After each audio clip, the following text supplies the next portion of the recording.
Assalamualaikum, salam sejahtera. Anda bersama saya Asim Hassan. Ini agenda awali khas sempena pilihan raya negeri Sabah ke-16 dan saya dari Kota Marudu, dari Kinabatangan, dari Kudat. Saya turun ke kawasan Dewan Undangan Negeri Usukan ini. Apa yang menarik, calon kita hari ini bukan calang-calang calon yang ditampilkan oleh Barisan Nasional di DUN N10 ini, Usukan. Dan bersama-sama saya pada pagi ini, terima kasih Datuk Sri Saleh Tun Said meluangkan masa bersama saya hari ini untuk kita sama-sama mengupas setelah 2 tahun Datuk Sri katakan tadi, Datuk Sri berehat dan ada timbul perasaan rendah diri itu perlu dipolish berpolitik itu. So Datuk Sri, mungkin apabila disenaraikan sebagai calon, apa mungkin perasaan Datuk Sri? Pertamanya saya ucap terima kasihlah kepada Astra Wani di atas jemputan ini.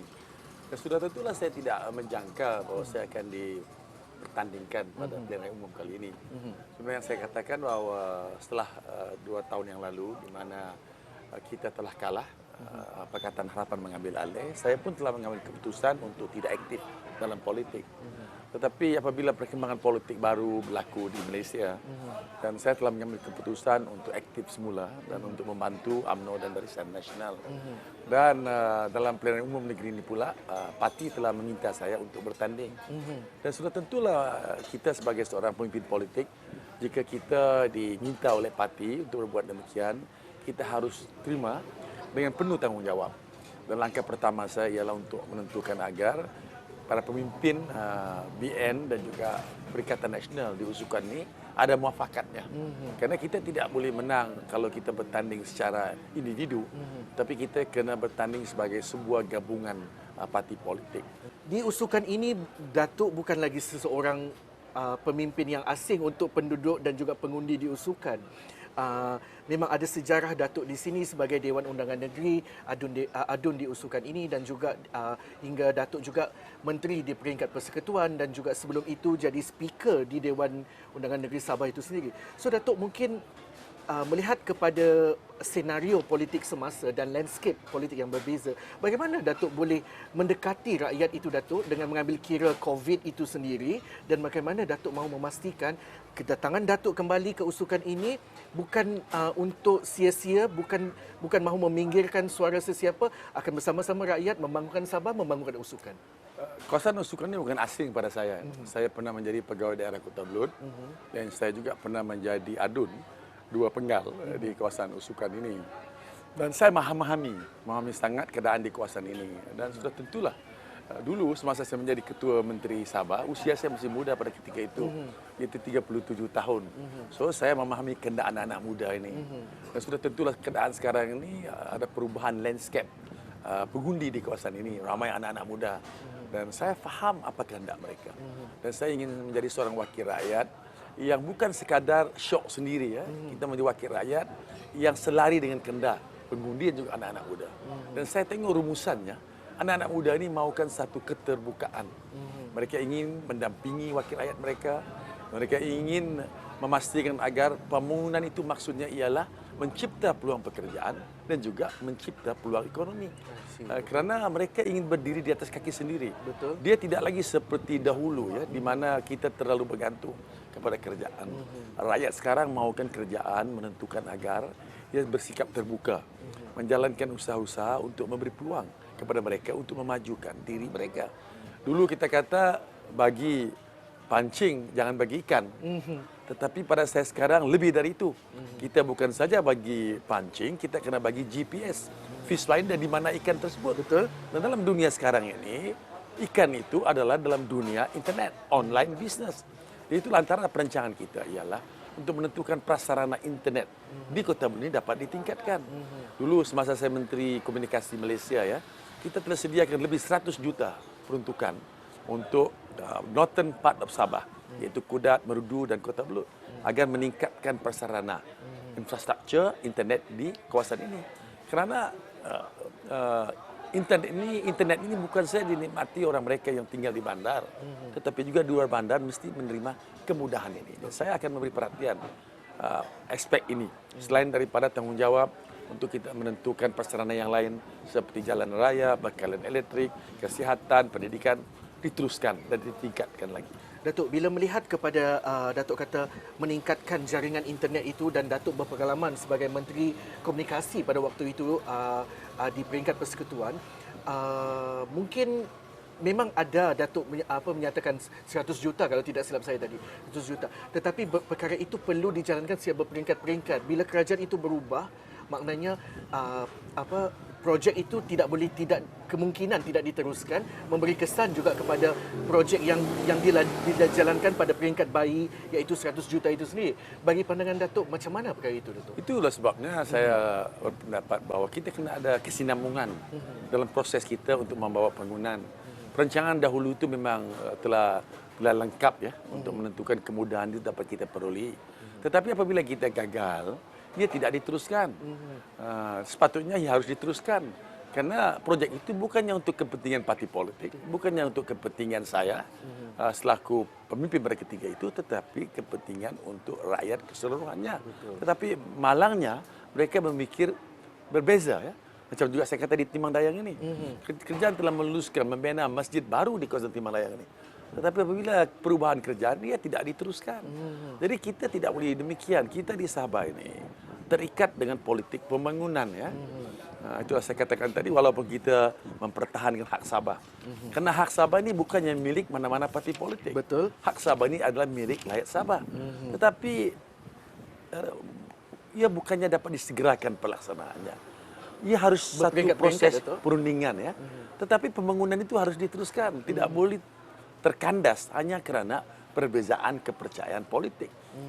Rakyat, anak-anak muda sekarang ni, rakyat mau politik matang. Politik yang boleh meraihkan perbezaan, tetapi matlamat yang sama. Bila saya ke Kota Belud ini, saya mahu melihat membawa suara-suara anak-anak muda itu, Datuk. So, bila saya bertemu dengan mereka, banyak mereka menjadi usahawan. Di pinggir, di jalan bypass Kota Belud, Kudat bypass itu sendiri, ada banyak stol-stol yang anak muda pun ada berniaga di situ. Semangat diorang cukup kuat, Datuk. So, selaku wakil rakyat dan mungkin kawasan Datuk ini, bagaimana Datuk mahu mengangkat selain daripada jaringan internet itu, peluang pekerjaan untuk anak muda tidak payah keluar ke Kota Kinabalu, ke Kuala Lumpur, di sini boleh cari kerja. Sudah tentulah itu menjadi keutamaan kita. Sebenarnya saya katakan saya memberi definisi kepada pembangunan bukan sekadar angka. Tetapi ukurannya ialah sama ada kita telah menyediakan peluang ekonomi dan peluang pekerjaan kepada anak-anak tempatan. Dulu kita memberi penekanan kepada pelancongan ya. Dan ramai pelancong luar datang ke Kota Belud dan ia memberi manfaat kepada mereka yang terlibat dalam bidang pelancongan. Betul. Tetapi oleh kerana COVID-19 sekarang ini terkendala pelancong luar. Tetapi kita boleh galakkan pelancongan dalam negeri. Betul. Kota Belud ini satu daerah yang banyak produknya. Kalau kita melihat Gunung Kinabalu yang tercantik daripada Kota Belud itu sendiri. Betul. Begitu juga kita lihat pantai yang begitu luas, salah satu pantai yang terpanjang di Asia, yaitu ke Rempaian sehingga ke Usukan. Jadi semua ini boleh kita tentukan memberi manfaat. Memang di Kota Belud kita lihat di Pekan Kota Belud, di mana anak-anak muda terlibat dalam bidang perniagaan. Dan ini kita kena galakkan. Dan sudah tentulah kita harus pastikan tempat mereka berniaga itu haruslah lebih selesa lagi. Kedua, proses mereka untuk mendapat lesen itu sepatutnya dipercepatkan. Mudahkan Datuk birokrasi itu. Karena kita perlu ruang yang banyak untuk mereka. Karena mereka tidak mau bergantung kepada kerjaan. Mereka mau berusaha. Tanggungjawab kita ialah untuk facilitate bagi mereka untuk menjalankan perniagaan mereka. Dan mungkin juga kita kena tentukan mereka boleh dapat akses tu tabung dana mereka untuk menambahkan perniagaan mereka. Datuk, bila kita melihat tempoh 2 tahun Datuk senyap selepas kejatuhan BN di Sabah itu sendiri diangkat kerajaan warisan, dalam setahun ke 2 tahun tu ada timbul cerita Datuk mahu bersama-sama dengan perjuangan ideologi politik parti yang lain. Saya pada ketika itu tidak menyertai Parti Bersatu. Tapi saya bersetuju untuk bersama mereka kerana pada pandangan saya pada ketika itu yang penting ialah pembangunan Sabah.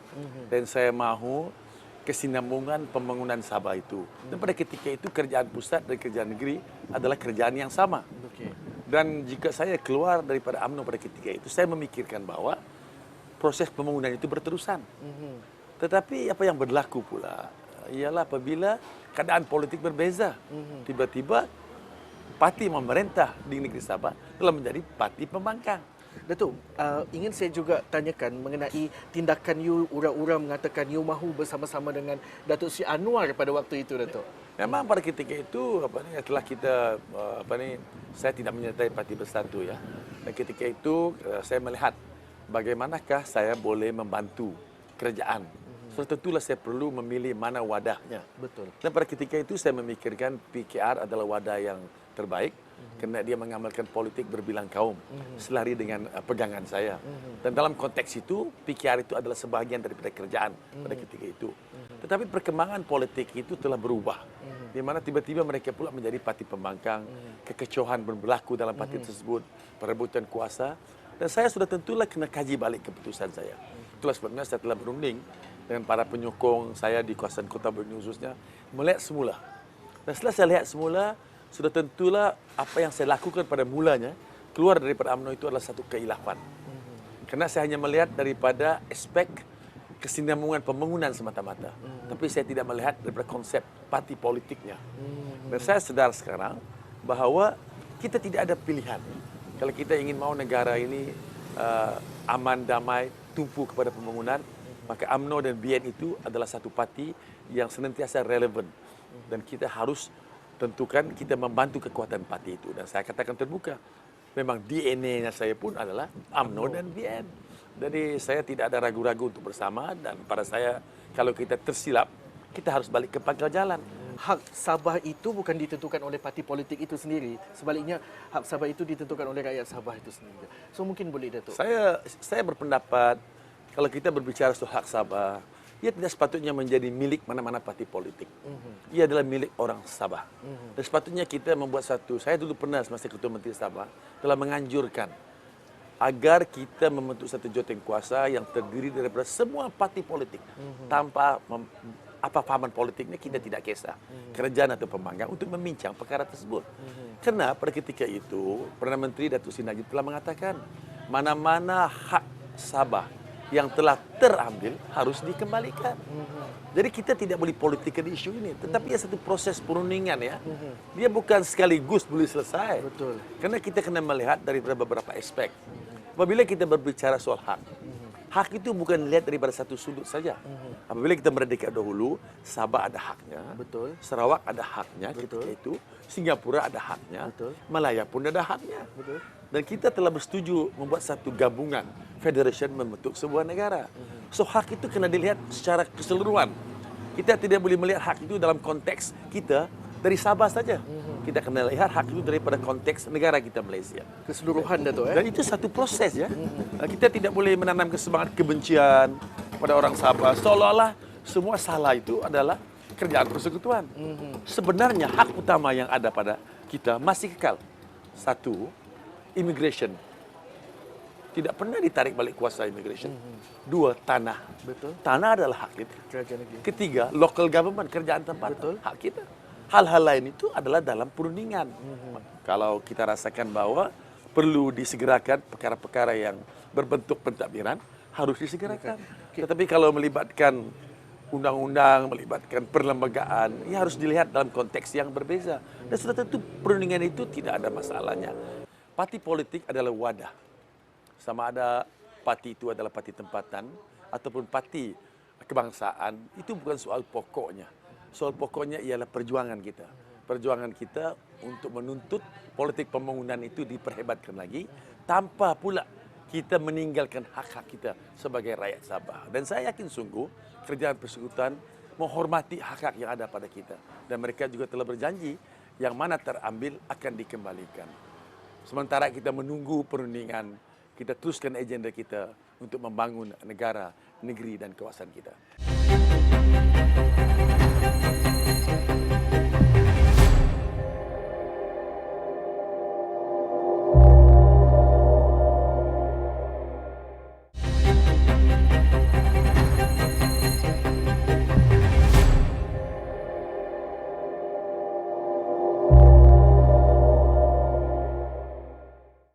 Kita teruskan bagi calon usukan ini dari Parti Warisan Sabah.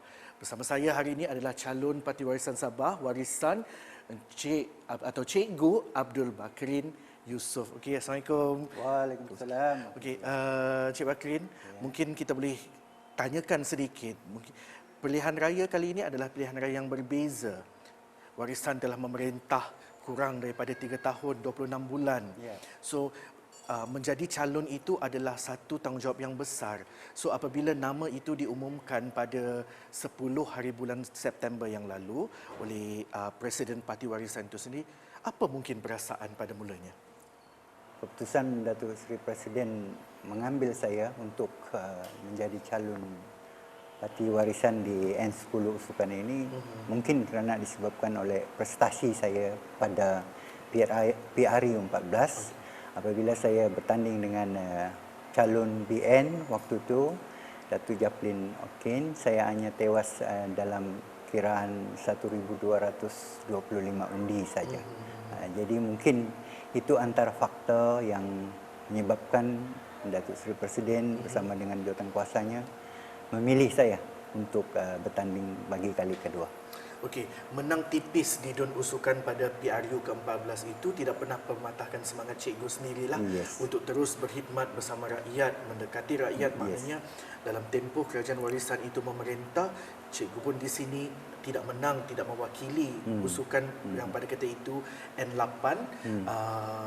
Mungkin bukan satu tugas yang susah untuk cikgu meneruskan perjuangan pada PRU Negeri Sabah kali ini kan, pilihan raya Negeri Sabah kali ini.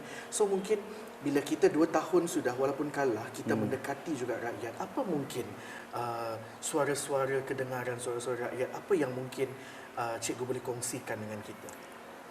Okey, apabila diusukan ini telah dikuasai oleh Barisan Nasional sejak 27 tahun yang lalu. Sama ada Datuk Japlin kemudian berganti dengan Datuk Sali yang akan saya hadapi dalam PRN ke-16 ini. Dan antara faktor apabila mereka telah menguasai DUN usukan ini selama 27 tahun, seolah-olah tidak ada sesuatu pembaruan yang dapat dilaksanakan. Kalau kita lihat isu-isu yang berlaku di daerah Kota Belud ini, khususnya usukan yang sentiasa dilanda banjir, tidak ada usaha dilaksanakan untuk memastikan rakyat dapat dibantu untuk mengatasi isu ini. Di samping itu, isu air bersih di kampung-kampung yang agak dalam, di dalam pedalaman pun masih menjadi isu yang dihadapi oleh rakyat usukan. Bekalan elektrik pun juga merupakan juga isu yang terdapat di usukan ini. Sedangkan benda ini adalah perkara asas. Kemudian dari aspek pendidikan, oleh kerana saya dulu ini mantan pegawai pendidikan daerah, mengetahuilah di mana sekolah-sekolah khususnya di DUN usukan ini semuanya dalam keadaan yang agak daib.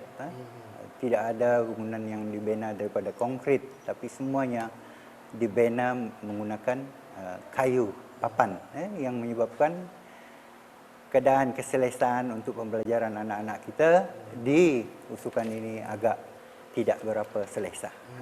Okey, melihat kepada prestasi dan juga bila kita sebagai penyandang di DUN usukan itu bertempur pada pilihan raya 14 hanya kalah tipis dengan Datuk Japlin yang bukan, memang kita tahu dalam kalangan pemimpin pengundi itu Kota Belud itu kenal Datuk Japlin itu siapa. So dan kali ini akan berlawan dengan seorang lagi yang amat-amat terkenal, bukan saja di Kota Belud, di Sabah itu sendiri dan juga di Malaysia pernah menjawab jawatan penting sebagai Menteri Komunikasi. Mungkin semangat tu sebagai seorang pemimpin warisan itu, semangat itu tidak boleh ada perasaan takut itu menebal, tetapi tidak boleh juga terlalu confident kepada perjuangan warisan. So bagaimana kita melihat Cikgu Bakrin sendiri melihat pertempuran dengan Datuk Seri Saleh Keruak itu? Faktanya mudah saja. Datuk Seri Saleh Said Keruak ini telah bertanding dalam MP 169 pada PRU ke-14. Dan sudah tentu kita sudah tahu putusannya. dia telah dikalahkan oleh seorang calon muda daripada Parti Warisan, seorang wanita yang baru berkecimpung dalam politik, yang tidak ada pengalaman, walaupun sebelum ini pernah menjadi calon PKR, selepas itu menjadi calon Parti Warisan. Itu memberikan saya satu suntikan semangat. Jika rakan saya YB Munira boleh mengalahkan Datuk Saleh dalam keadaan pada waktu itu kita sebagai pembangkang, apalagi sekarang ini Parti Warisan adalah sebagai pihak kerajaan di negeri Sabah ini, tidak mustahil untuk kita menumbangkan Datuk Saleh ini buat kali kedua di usukan ini. Hasil. Alright. So bila melihat kepada statistik pengundi di usukan itu kira-kira 16,000 lebih, 16,800. So suara mereka ni cukup penting. Terutamanya anak muda, ada 2,417 pengundi muda berusia 21 hingga 29 dan juga 30 ke 39 itu ada 4,000 lebih. Suara itu tidak boleh dipinggirkan. Kalau kita melihat kepada keadaan di Kota Belud itu, mungkin orang kata memang ada pekan, tetapi kita melihat kepada peluang pekerjaan untuk anak muda ini. Tidak perlu untuk pergi ke bandar-bandar besar seperti Kota Kinabalu, Waima ke Kuala Lumpur itu sendiri. So, apa pandangan cikgu sendiri untuk mengangkat anak muda ini? Dalam perkara ini adalah menjadi tanggungjawab Parti Warisan. Bukan saja di pihak DUN usukan ini, tapi di peringkat negeri usaha telah dilaksanakan. Sebagai contoh, usaha-usaha yang selama ini tidak pernah dilaksanakan oleh Parti Barisan Nasional, tetapi di bawah kepimpinan Parti Warisan yang hanya berkuasa selama hampir 27 bulan saja telah mampu melahirkan contoh yang terbaik seperti kilang minyak sawit, BES di Sendakan, kemudian Gold di Tawau, kemudian Onsoi di Kendingau. Jadi wujudnya kilang bermakna akan wujud peluang pekerjaan. Cikgu, bila melihat kepada Datuk Seri Saleh itu pernah ditewaskan oleh calon warisan sendiri. So bagaimana cikgu melihat kepada tentangan tiga penjuru daripada Parti Cinta Sabah juga di sini kan, diusukan itu? Parti Cinta Sabah mungkin sebab itu, kalau kita lihat kedua-dua Parti Warisan dan Parti Cinta Sabah itu memperjuangkan benda yang sama, hak Sabah itu, parti tempatan. So bagaimana cikgu melihat? Sebenarnya kita kena berlandaskan pada fakta lah yang ada. Parti Cinta Sabah ini baru saja diwujudkan. Tak sampai pun 2 bulan saya rasa. Maka PCS ini telah wujud. Dan dia mengambil pendekatan untuk meletakkan semua calon di 73 DUN di negeri Sabah ini. Jadi di usukan ini calon yang mewakili Parti Cinta Sabah itu adalah anak muda, tetapi untuk makluman anak muda ini tidak pernah berada di Kota Belud ini. Sebab sebenarnya dia menetap di Kota Kinabalu. Cuma arwah bapa dia saja yang mereka kenali lah. Jadi peluang untuk mereka memenangi DUN usukan ini agak tipis lah jika kita bandingkan dengan saingan daripada DSSK, daripada Datuk Saleh. Dan sebenarnya kehadiran PCS ini adalah satu advantage kepada Parti Warisan. Kerana penyokong-penyokong PCS ini adalah di kalangan ahli-ahli UMNO. Sedangkan di Parti Warisan, saya sudah ada modal yang sudah sedia. Dulu saya mendapat 7,500. Waktu itu ada 14 PDM. Tetapi oleh kerana ada DUN baru, N8 lintasan, menyebabkan PDM itu telah dikurangkan menjadi 11 saja. Jadi ruang itu lebih memihak kepada Parti Warisan Sabah.